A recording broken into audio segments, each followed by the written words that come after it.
Welcome to This is the Gospel, an LDS Living podcast where we feature real stories from real people who are practicing and living their faith every day. I'm Sarah Blake, hosting today in place of KaRyn Lay. I'm happy to report that KaRyn is on the mend after a rough week recovering from COVID-19. Our theme today is family ties, but before I get into that, I want to talk about rock climbing.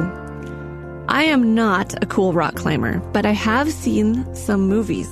So I happen to know that most of the time, rock climbers are clipped in to a whole coordinated system of ropes that are connected to secure anchor points, and then the other end of the rope is held and watched over by other climbers. But there is also this insanely dangerous thing called free soloing, where you climb without any ropes. You may have seen or heard about the documentary about climber Alex Honnold's record-breaking, totally legendary free solo ascent of the El Capitan cliff face in Yosemite National Park in 2017. My husband and I watched that movie at an IMAX movie theater, so the screen was several stories tall and the heights were dizzying. I was clutching the edge of my seat and my heart was pounding like I was actually attempting the climb myself, and I felt like I lost about a pound in just hand sweat, despite the fact that I already knew how it ended with Alex Honnold surviving the climb. And again, I found myself kind of absentmindedly reaching down to find a seatbelt in my movie theater chair, just so, I couldn't fall off El Capitan. So this brings us back to the concept of family ties. Family ties is a phrase that we use in English to describe the connections that bind us to our families. For some people, these connections are biological. For some people, when they hear the phrase family ties, they think about the obligations and duties that we owe to each other. For some people, these ties have a lot to do with your shared family culture and expectations about how you live and make choices. And hopefully for most of us, these family ties are also just about plain love and enjoyment of one another. But I want to say that these family ties, whatever they look like, are part of the coordinated system of ropes that we need while we climb through life. In our spiritual and emotional lives, we all deeply, deeply crave to be clipped into reliable ropes with somebody we trust on the other end. And I think that feeling that I had as I reached for the imaginary seatbelt in the movie theater, I think that's how we feel if we imagine a life without any of those family ties or connections to other people. It makes your emotional palms sweat to think of climbing through life ropeless, just one slippery handhold away from falling through space. To know where we fit in a web of other people and how we are tied into the past and connected in the present and how our connections might last into the future, I think that's a very basic human need, and it's part of our eternal and our spiritual DNA. And this week, we have two storytellers exploring these ideas, with tales of family ties and the lengths that we go to find them and the ways that they find us. First, we will hear from Jeff. I think this story really begins with my curiosity about my grandfather because we were so close growing up. He actually wanted me to be a professional golfer, so he put a golf club in my hands at age 2, but that gave us a lot of time on the golf course and in a golf cart, talking and sharing stories and things like that. However, he would never tell me where he was from or about his childhood or about his parents or anything like that. Both he and my grandmother would refused to give me any more information than 3 points. And that was, number 1, he was born in the former Yugoslavia. Number 2, he was raised in Worland, Wyoming. And number 3, he changed his name from Yushkevich to Marks. I didn't know anything about his family. I didn't know where he was from. I didn't know what his childhood was like. And if I ever asked any questions, he would always put his fingers to his lips and tell me to shush. My dad, he never even knew anything about his parents. And if I ever asked him about it, he didn't know any more than those 3 things either. And both of his siblings have since passed away. So I don't have any other way of knowing anything about my grandparents. And it kind of made me sad when he did pass away in 2000 that I just didn't know enough about him because of how special he was to me. Well, in my career, I've spent many years as a pediatric dentist and a remote EMT, spending time in humanitarian clinics all around the world. So I'm used to traveling into remote areas and kind of booking crazy flights and going from place to place. And Well, 10 years ago, right after the Haiti earthquake, I got called to serve as a volunteer, as a first responder there to help with the devastation from that tragedy. And on the flight, there was a gentleman sitting next to me, another volunteer. We were all in scrubs, and he was wearing scrubs with a University of Wyoming logo on them. And I turned over to him, and just out of curiosity, I just asked him about his scrubs. And he said that he was a Wyoming fan because he came from a small town in Wyoming that I would have never heard of. And when I asked him about what that town's name was, he said that it was Worland, Wyoming, of all the places. And I said, that is crazy because my grandfather was raised in Worland, Wyoming. He asked me a little bit more about me and where I'm from and also about my name. And he said, now tell me your last name again. And when I told him it was Marks, he said, you wouldn't happen to be related to the Muskoviches, are you? Out of all the things, the most random thing. And I just was completely blown away. And he even told me on this trip that if we make it through this trip, it was kind of a crazy humanitarian aid adventure. He said, if we make it through this, I want to meet back in Wyoming so I can show you all about your family, show you everything about your family. And so we went back there, and he took us straight to the cemetery, and I saw a Muscovich gravestone.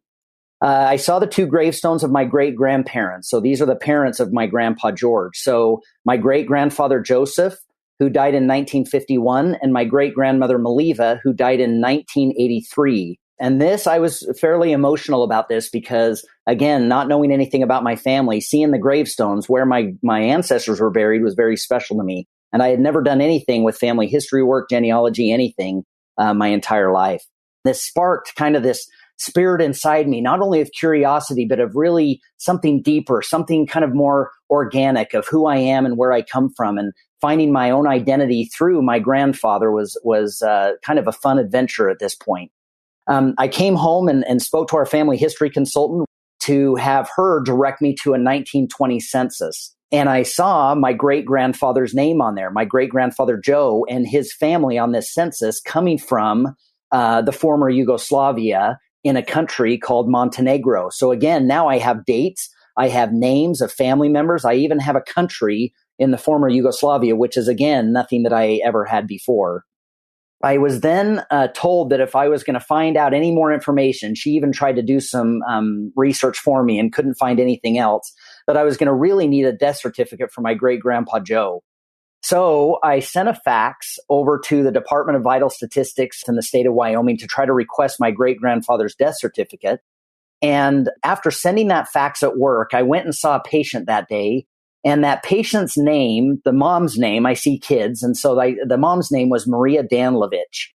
And out of curiosity, I mean, this was literally 5 minutes after I sent this fax. I went to her and said, I've seen your kids for years and I've never even put two and two together, but I've been doing this family history work, and I just sent this fax, and your last name looks an awful lot like my grandfather's last name, and I just wondered what country you're from or your family's from. And she said that she's from the former Yugoslavia in a country called Montenegro. She told me, she said, if you ever wanted any help, I'm more than happy to help you with anything that you might want to start with some emails or some letters to the government if you want to try to find out anything about your family, since you're kind of at a dead end here with that trip to Wyoming. And since she spoke Montenegrin, which is like a dialect of Serbian, she offered to translate a letter for me saying, these are my great grandparents. This is my grandfather. I'm trying to find any information I can about my family. This is their information, their birth dates, their death dates, where they're buried. Is there any information you can provide for me? And months went by and I never heard anything. So I got on my phone or even on my computer and started doing a little bit of research on what it would take to get from Seattle to Montenegro, just for kicks. If I were to take that letter that she translated for me, go to Montenegro, and even if I had to go door to door to try to find anything more about my family, again, the spirit was burning inside of me to really find out more, and it just wasn't enough. I wasn't satisfied with my trip to Wyoming and with this other stuff. And there had to have been something that I could maybe relate to or connect with on a deeper level that would be meaningful for me and for my family. And I guess after having children, I've got two boys now, and I just, I want them to know where they come from. I want them to be able to connect with their past as well. So I went and looked, and round trip ticket from Seattle to Montenegro, kind of going more directly, was over $6,000. And so, of course, I'm not going to be going to Montenegro. I thought, well, that's discouraging. I'm not doing this. I guess the Wyoming information is all I'm ever going to get. And then right around that same time, Icelandair established service at SeaTac Airport where I live. And because I had served my mission there, I was a little bit more excited about the fact that they were running some free stopovers in Iceland on the way to Europe. Doing a little bit more research, if I were to go from Seattle to Montenegro through Iceland, the entire flight with that free stopover was $780. And so I immediately hit the enter button, bought the ticket, and then told my wife that I was going on this trip. The only thing that I had with me on this flight over to Montenegro was a few things in my bag, and then these letters that were translated by this patient of mine, spelling out that I'm looking for my great-grandparents, and if there's any information they can offer, that would be amazing. So I took these letters over there, and I got off the plane and felt immediately a little overwhelmed. I mean, I couldn't read any of the signs. The people didn't speak English. I just didn't know what I had gotten myself into. I got transportation up to the town of Nikšić, Yugoslavia, which I discovered was the town where my grandfather came from on that death certificate that came back to me from the Department of Vital Statistics in Wyoming. And driving along this kind of main, it's not really a highway, but this road that kind of heads up towards Nikšić is on kind of a mountain ridge. And there was an adjacent or a parallel ridge on the other side that just looked pitch black. And all of a sudden, it kind of goes really steeply down into the valley where Nikšić or the city is. And there was quite a bit of snow on the ground. And for some reason, that was kind of fun to picture my grandfather coming from this place, because I guess after serving my mission in Iceland, I prefer colder climates. It was really fun for me to kind of see where he came from. And it kind of, I don't know, for some reason, it just brought a smile to my face knowing that that's the town where he grew up. So I get into Nikšić, and I didn't know where I was going to start, but I saw a church or a cross up at the top of the skyline and knew that I would maybe get more information at a church than maybe even looking in a phone book, where I couldn't read the language. I couldn't even navigate anything. And surrounding this church was a cemetery, almost surrounding the entire thing. And so I went from gravestone to gravestone with the little tablet that I had, trying to kind of translate, trying to figure out which one was a Muscovich gravestone. And took me hours, and I couldn't find one. I mean, in all of my stuff, I'm tromping through the snow. Nothing's happening.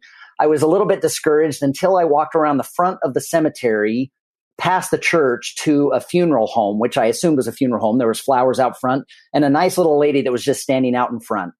And I went up to her because she was smiling. I went and unzipped my backpack. I handed her one of my letters, and she was nice enough to read it. She called somebody and read it to them.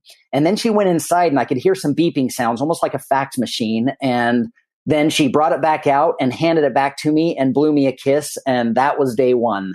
So nothing had happened. I was obviously frustrated because she didn't have any information for me. She didn't tell me what the person on the phone said. Nothing ever happened with that.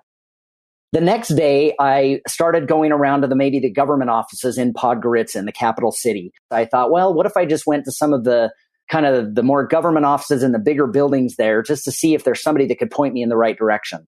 And I ran into this guy named Gordon Stojovic, who was a ministry official. And so he invited me into his office. I gave him the letter, and he read the letter, but didn't read it all the way. He kind of just read a few of the words and then asked me if I wanted to go and look around the town. In kind of broken English as best he could, he at least invited me to get into his car, and we went from coffee shop to coffee shop while he smoked cigars the whole time and telling me all about his beautiful country and the architecture and everything about this place. And it was really fun to just kind of hang out with him and to see the city. But I was kind of on a time crunch, and I really needed to find out stuff about my family. So at the end of the day, I said to him, Gordon, I really love this, and thank you so much for inviting me and showing me around your town, but I'm really looking for something to do with my family here. If there's any kind of help you can give me. And he goes, what you look for is miracle. I said, that's exactly what I'm looking for.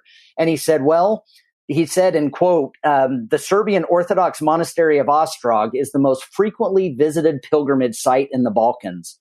He said, miracles come to those who visit the upper level. So I thought, well, that's exactly what I need to do then. I need to go to this monastery. I need to go to the upper level. Maybe my whole family will be waiting for me, or there will be open books. It'll all be ready for me, and I'll have my entire family history right there, and this will be amazing. So I took a big, long journey the next day up to this monastery, and it was up closer to where Nikšić was, just at the kind of on the other side of the mountain there.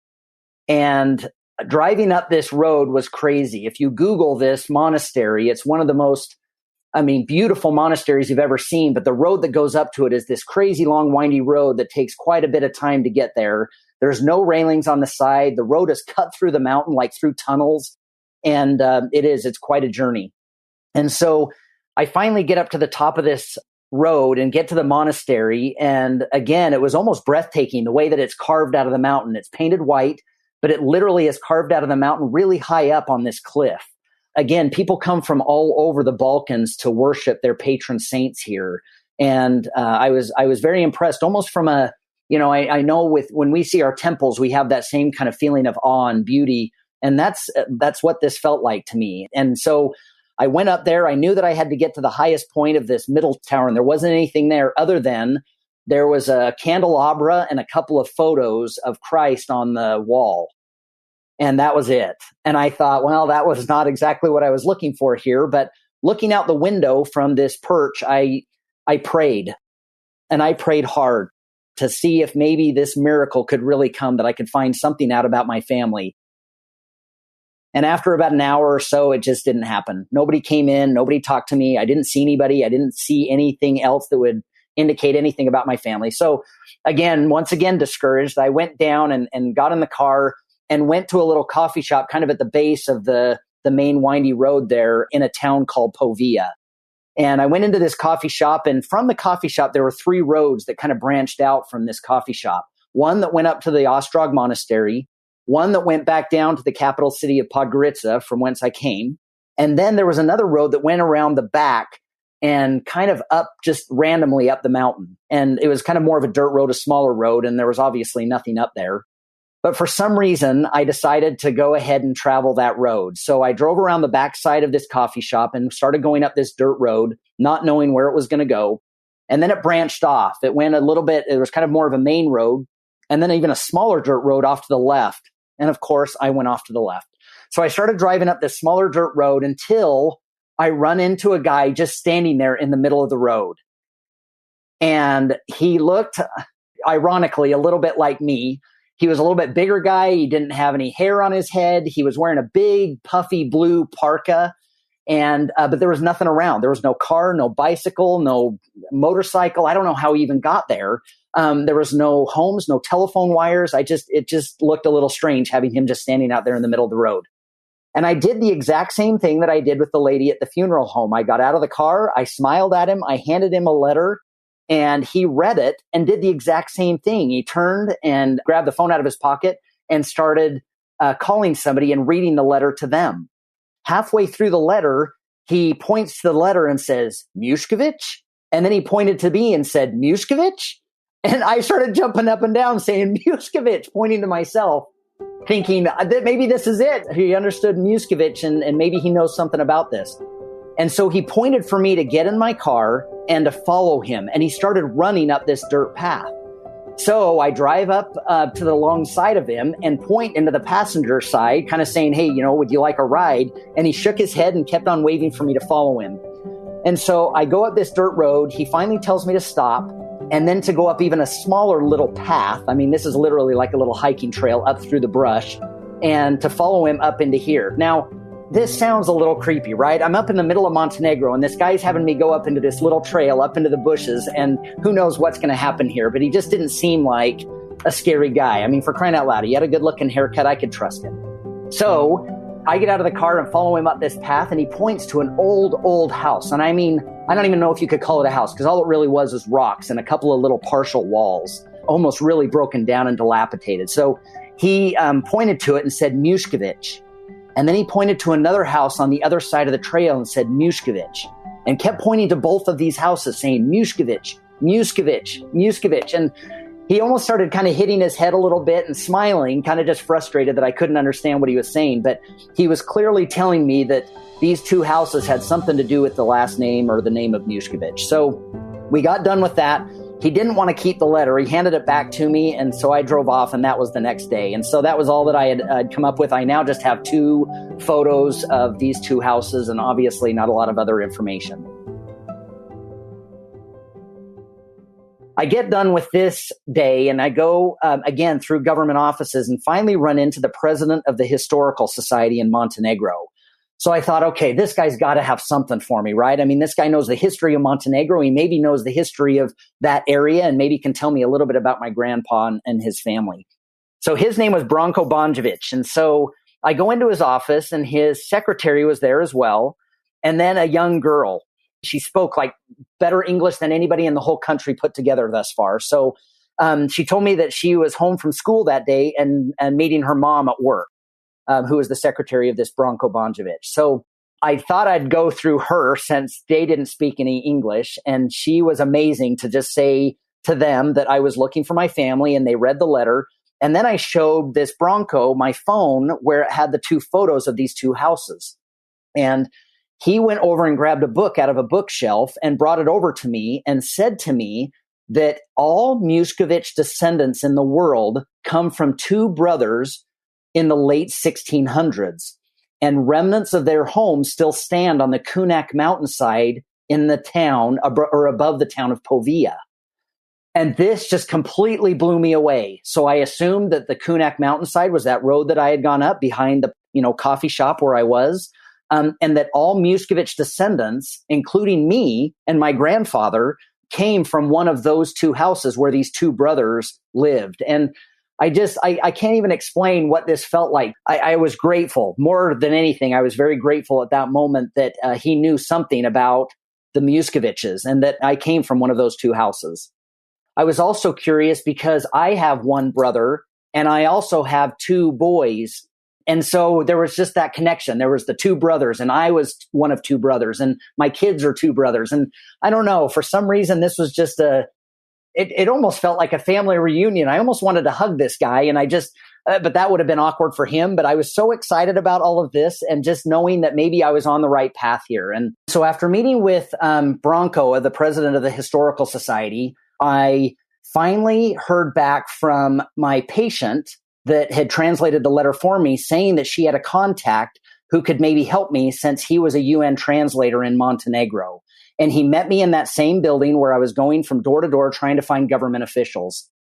And when I finally met up with Oliver, it was such a treat because he told me all about Montenegro and the people of Montenegro and the geography and the history. And I was able to understand a little bit more about the country and about my ancestors even. And so he offered to make some phone calls for me. And he started with the town that was on that death certificate of Nikšić, Yugoslavia, or Nikšić, Montenegro. First one that picked up the phone was a gentleman named Ilija Muscovic. And his name is spelled Ilija, which ironically looks a little bit like Elijah, but it is Ilija. So we met with him at this Povia coffee shop, the one that I had gone to before at the base of the Ostrog Monastery.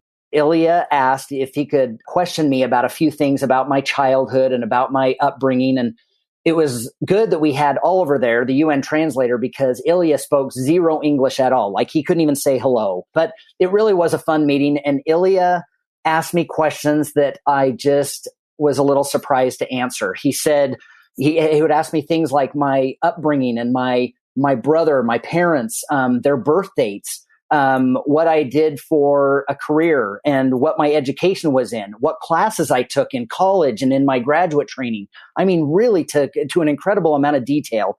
And after about an hour of this, I said, listen, this is amazing. And I asked Oliver to tell him, I really appreciate meeting with him. And it's so fun to meet an actual Muscovich, but I'm really trying to find out more stuff about my family. But then he said, his eyes kind of lit up a little bit, and he was not known. He did not smile at all. He had a big furry mustache, and you could tell he was very stern and stuff. But his eyes kind of lit up and said, well, let's go down to the cemetery so I can show you some things. And on the way to the cemetery, he said in these words, he said, in the late 1600s, and again, about the time that those two brothers were there in those homes, an Ottoman Turkish army executed 72 members of the Muscovich tribe inside a cave fire in the town of Povia, and two Muscovich brothers survived. And I just thought, what an incredible story. And Ilija took me to the gravestones and showed me a few things and said that most of the gravestones from my family weren't going to be there because they were all destroyed during these wars. But he said specifically, I want to show you this one over here. So he walked me over next to the little chapel that was there. And this chapel was just tiny. I mean, maybe 2 people could fit in this chapel. But the gravestone next to it, he pointed to this. And I looked up there and Oliver translated for me. And it said at the very top, "Here rests Marko Mushkevich." I looked at the death certificate that I had with me and showed Ilya, and it did indeed show that Joseph's father was Marko Mushkevich. So he told me that this was my great-great-grandfather.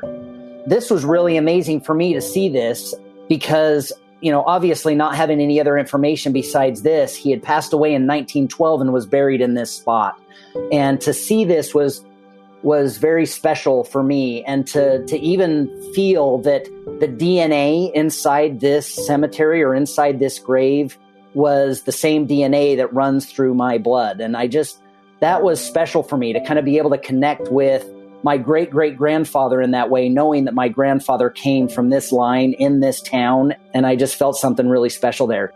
So then I was about to kind of finish things up. I had taken my photos, and I basically had spent $780 to go to Montenegro and find my great-great-grandfather, and it was worth every penny for me to see where he was from. I was kind of ready to go. I mean, I had told Oliver and Ilya, I said, "Gosh, this has been great. Thank you so much. I've got to get going here pretty soon, and I really appreciate all this information."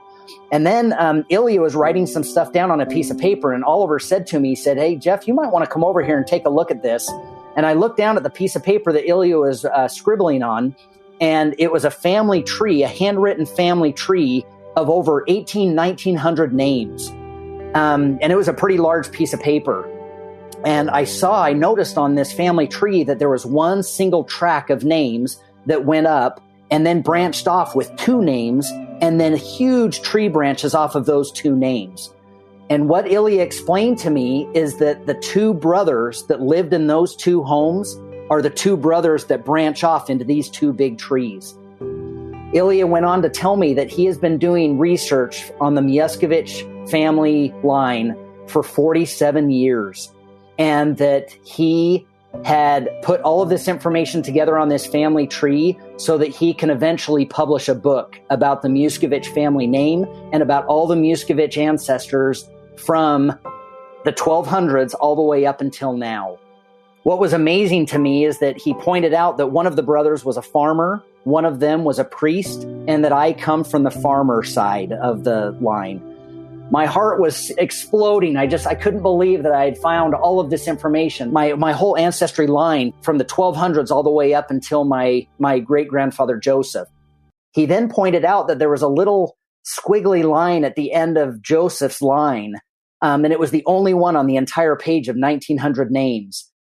Oliver explained to me that Ilya had been looking for my grandfather all of these years, that was the one link that he didn't have on this family tree, because my grandfather had changed his name from Mushkevich to Marks.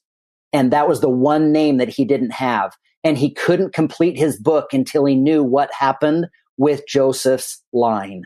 And that's why he asked me all of those questions and wanted to write this book. We go back to the coffee shop, and he said to me that he really wants to write this book, but he doesn't have enough money to publish a book. And so I asked him how much it cost to publish a book there in Montenegro, and he said it would be about 100 euros. So I gave him 100 euros, which at the time I think was about $120, and you could tell his eyes got watery. And he said that he was going to dedicate the book to me, and wrote down right there, and Oliver translated this. He said, "My brother Jeff Marks gave me 100 euros to publish the 47-year history of the Mushkevich tribe.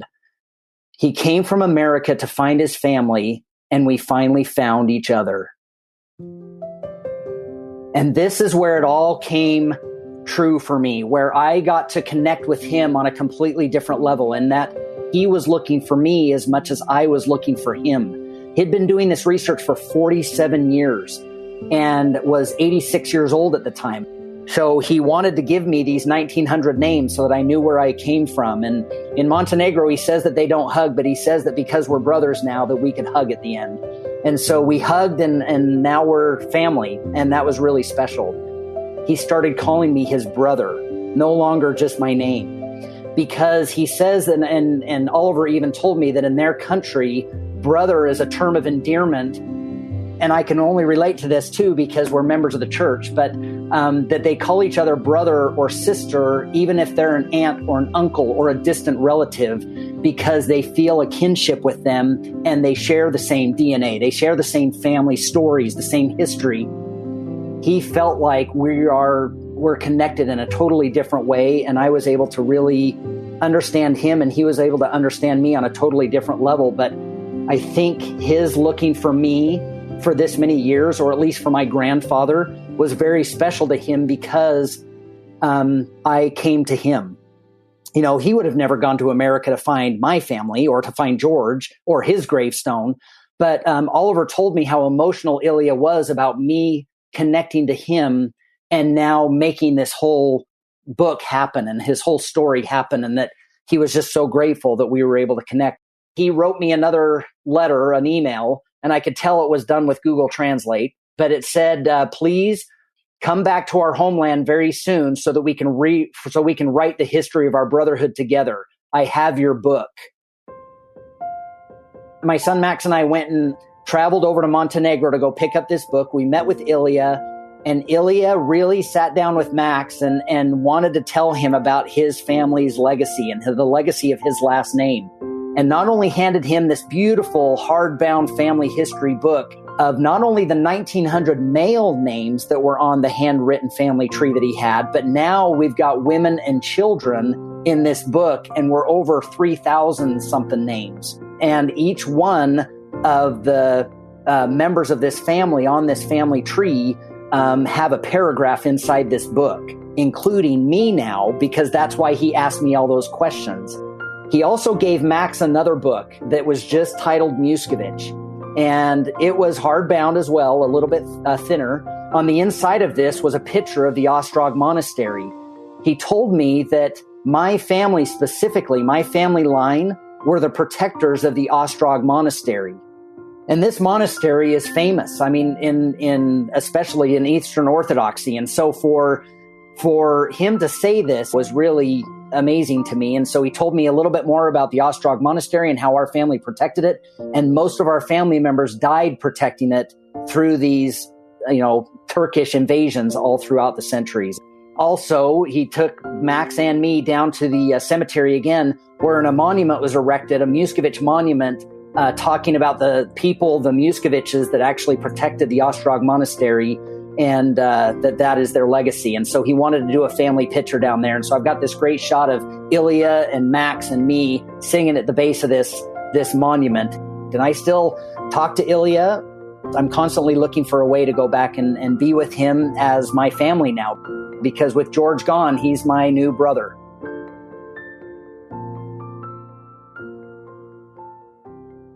That was Jeff.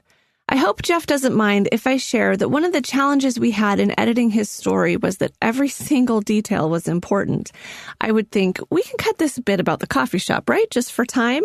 But then, nope, that detail and connection were important because they led to the next connection and to the next one and the next one, until finally it led to the connection with Ilya, and through him, a connection to thousands of his ancestors and relatives. It is mind-boggling to think how Jeff's sort of impulsive decision to go to Montenegro was actually an answer to Ilya's prayers after 47 years of work on his family history. And it is amazing to see how they both were led every step of the way, even in the seemingly random steps, by a loving father who wanted to give them this connection they needed. Jeff also talked about how in this family history search, he felt like he was working with God to do something that needed to be done. I like that a lot, and I'm going to keep thinking about it, what it means to be working with God, to take the actions that make the connections that tie us closer to our families. Our next storyteller is Casey. You might recognize Casey as a previous storyteller, and also, he is my husband. His story is about a different kind of family tie that he found closer to home. Here's Casey. In 1969, my parents built a house in the foothills of South San Jose, California. And about a year later, another couple built a house next door, the Rudds. my parents took a plate of cookies over to their house to introduce themselves. And there was an instant connection when it was realized that my dad had been the flight instructor for their son in the Navy. My dad had taught their son, Charles, to fly fighter jets and trained him to go fight in the Vietnam War. So there was an instant bond between our families, and that bond would grow over the years, both through good times and also through a lot of tribulations. The first of those being that Charles was killed in an airplane crash in Vietnam, trying to land on an aircraft carrier in very rough seas in the dark of night. In fact, I'm named after Charles. I was born 2 years after his death, and my parents named me Kevin Charles Blake in memory of Charles Rudd. Unfortunately, that wasn't the end of tragedy. A couple years later, Harriet's husband died of a heart attack. My father was the first one over there, helped to move him and administer CPR until the paramedics arrived, but unfortunately he passed. And my mom was there to comfort Harriet during that time. And then in 1983, my father was killed in an airplane crash in Angola, Africa. And Harriet became a listening ear and a source of comfort for my mom as she navigated being newly widowed. My brothers and I always had a very close relationship with Harriet. In fact, we didn't call her Harriet, we called her Hottie Dot. I think we called her Hottie Dot because our little mouths couldn't pronounce Harriet at the time, and Hottie Dot was what came out, and that stuck. And Hottie Dot was like a grandma to me and my brothers. She was just a warm, loving, and extremely caring person. I remember going over to her house, and she would always have jazz music playing at her house, and she would always have a bowl of cashews sitting on the counter, and we'd eat cashews and listen to jazz music. And Harriet came from a rich Italian heritage, and she was always making Italian food and trying to feed us. I remember egg frittatas. I remember rich bolognese meat sauce over pasta, and it was like having an Italian grandma. And she was also the person that I ran to when I cut my finger really badly on my scout knife when I was 7 years old and my mom wasn't home. I remember running over there, and she was able to bandage it up until my mom could get home and we could go to the doctor and get stitches. And later, Harriet traveled with us to England and toured all over England with my brothers and I and my mom. And she just was part of the family. Harriet was an extremely positive person. She just always was full of hope and happiness. And even in the toughest of times, I remember her saying, "This too shall pass." She just had hope in the future. Even when she contracted lung cancer in 1993, and that year I remember her just watching her deteriorate and be in a lot of pain, and I would go over to help her with things around her house, and I just remember her still smiling and saying, "This too shall pass." Harriet didn't have any close living relatives when she died, and so because of this, my mom became the executor of her will and estate, and she had given almost all of her assets to charity, but my mom was in charge of getting her house ready for sale, cleaning everything out, and just dealing with all of her stuff. And a lot of that stuff just ended up sitting in our garage for years and years. And about 8 years ago, I was helping my mom clean out her garage, and I found this old jewelry box. It was locked, and I thought it was really intriguing, of course. So I picked the lock and opened it up, and it was full of costume jewelry. Nothing valuable. Most of it was really fun 70s brooches and pretty out of date stuff, but really fun stuff. Anything of value that had been metal or precious stones had been sold before Harriet's death. But there was one item in there, and it was a beautiful old pocket watch.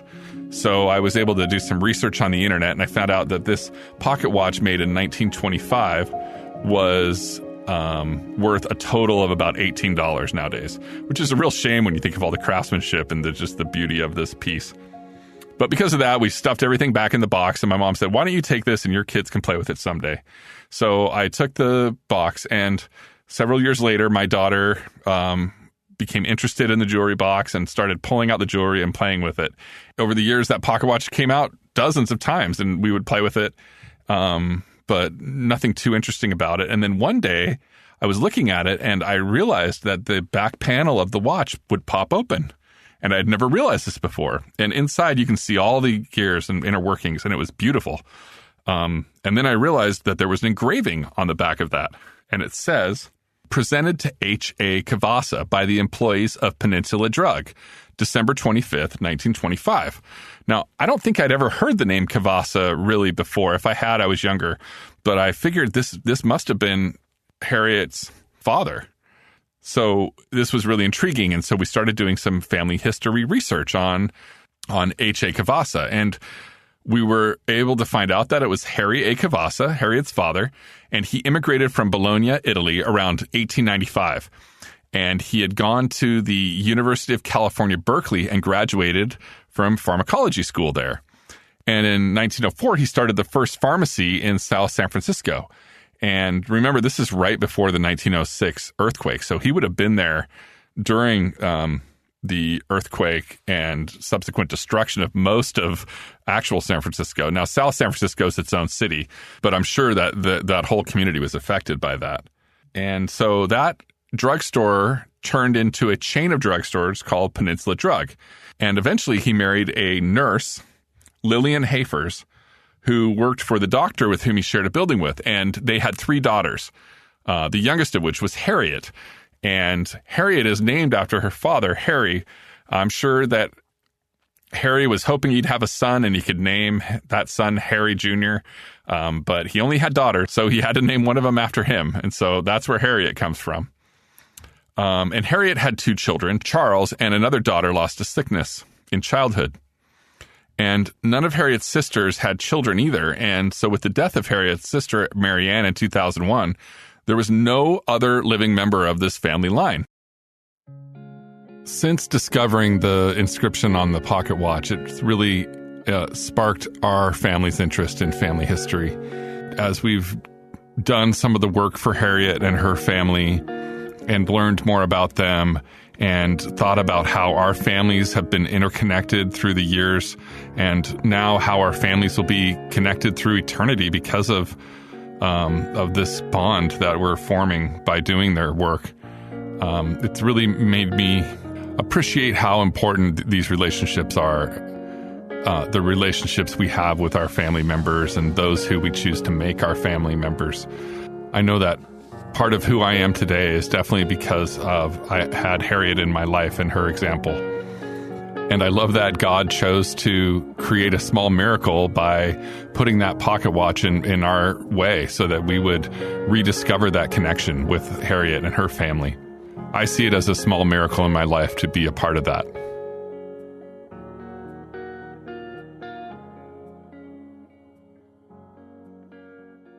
I am holding Harriet's pocket watch right now. I find it so beautiful. And it also feels a little magical how it just kept showing up until we finally really looked at it and let it lead us to their family. Someday we will get their temple work done, but for now I have a feeling that it is good just that we remember them, that they're not forgotten.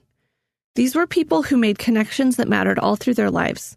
Harry A. Kavasa was so beloved by his employees that they chipped in to buy him a nice watch for Christmas in 1925. And Harriet was the one that little Casey ran to with a cut finger, and the one who taught my mother-in-law how to cook Italian food and to survive as a new widow. And all of these actions, all these connections, are the ropes that made them family and that keep us family. This feels especially poignant to me right now because here in the United States, it's the week of Thanksgiving, and the COVID-19 pandemic is raging worse than ever. This year, what we thought of as family or traditions or connections are not feeling very normal.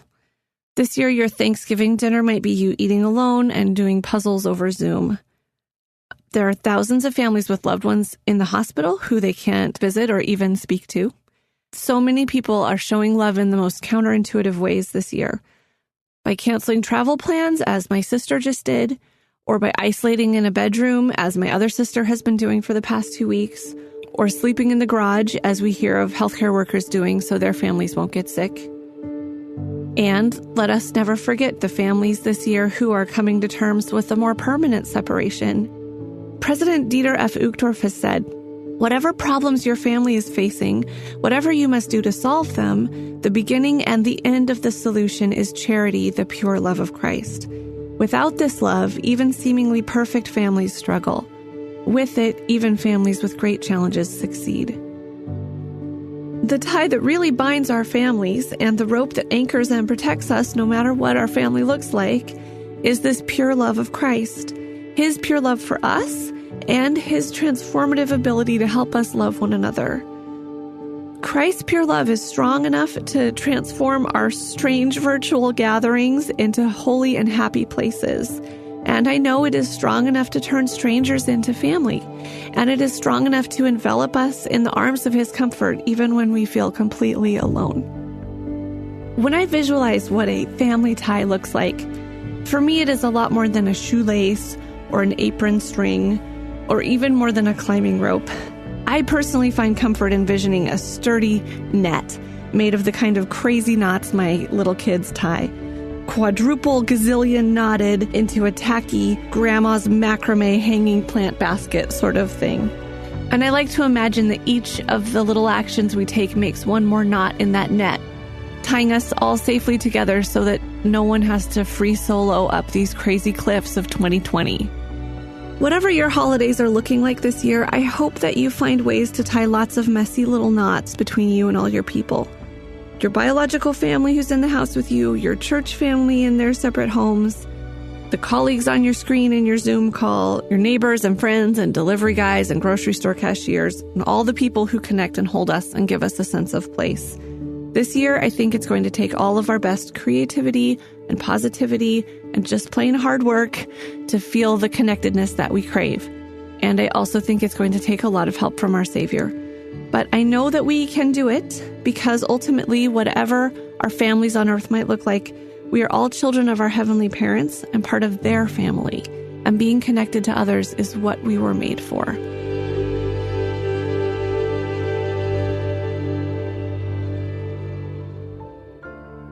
That's it for this episode of This is the Gospel.